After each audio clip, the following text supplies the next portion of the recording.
Assalamualaikum warahmatullahi wabarakatuh. Sahabat cinta Quran yang dirahmati Allah. Sekarang kita akan membahas tentang demokrasi.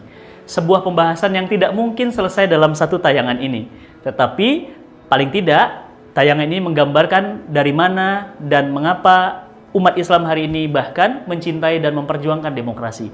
Sahabat cinta Quran yang dirahmati Allah, sejarah munculnya demokrasi adalah masa kegelapan Eropa, di mana dominasi gereja dengan penguasa berkolaborasi menindas rakyat.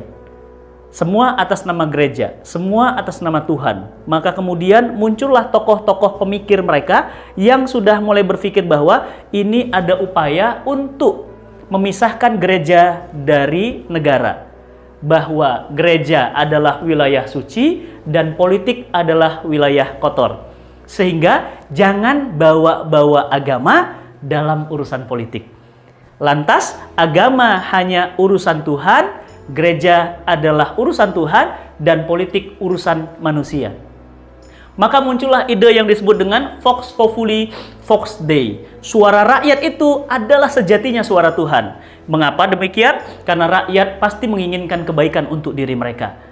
Nah, fatalnya demokrasi ini diekspor ke negeri-negeri umat Islam dan umat Islam menerimanya dengan alasan demokrasi adalah mirip dengan Islam. Contoh, di dalam demokrasi ada prinsip yang disebut dengan musyawarah, dengan prinsip diskusi, dengan prinsip rembukan. Maka di dalam Islam pun sangat menjunjung tinggi yang namanya musyawarah. Karena dalam demokrasi ada musyawarah, dalam Islam juga ada musyawarah, maka mereka mengatakan demokrasi berasal dari Islam. Masya Allah.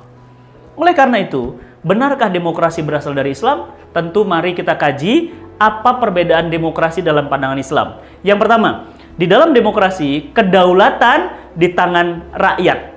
Rakyatlah yang berhak mengangkat penguasa, menurunkan penguasa, bahkan rakyatlah yang berhak membuat undang-undang bagi penguasa untuk mengatur dirinya. Dalam Islam, kedaulatan di tangan Allah.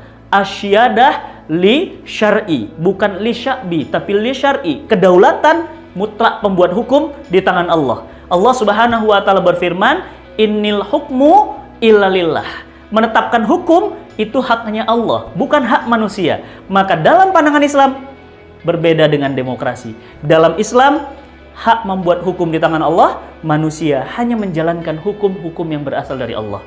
Sama sekali tidak dibenarkan membuat hukum untuk diri mereka sendiri. Ini perbedaan mendasar dari demokrasi dalam pandangan Islam. Oleh karena itu, kaum muslimin yang dirahmati Allah, akhir-akhir ini seluruh dunia Islam sangat-sangat bangga dengan demokrasi. Bahkan mereka menyatakan bahwa semakin demokratis negeri kita, maka semakin dekat dengan Islam. Oleh karena itu, kalau memang semakin dekat dengan Islam, pertanyaan saya adalah, mengapa nggak ngambil Islamnya aja? Mengapa kita mengambil yang mirip Islam? Kenapa kita tidak mengambil Islamnya saja?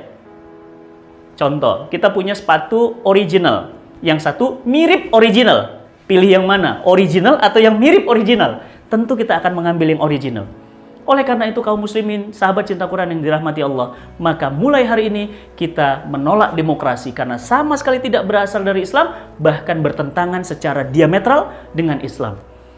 Yang kedua, demokrasi sesungguhnya adalah produk hasil akal produk manusia yang mencoba mengatur manusia. Manusia membuat hukum untuk manusia, akhirnya manusia menyembah manusia. Na'udzubillah min dzalik. Ini durhaka yang paling besar. Kriminalitas yang paling besar. Ada Tuhan selain Allah, yakni Tuhannya adalah sang pembuat hukum yang mereka sebut sebagai wakil rakyat.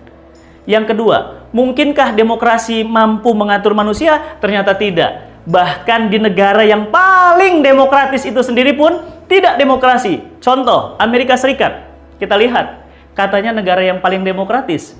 Artinya segala sesuatu kebijakan pemerintahnya harus dirembukkan dulu, harus didiskusikan dulu. Lihat George Bush menyerang Irak, menyerang Kuwait. Lihat pemerintah-pemerintah Amerika membombardir negeri-negeri kaum muslimin. Pertanyaannya, apakah dengan berdiskusi dulu di parlemen? Tidak. Hantam saja, baru diskusinya belakangan.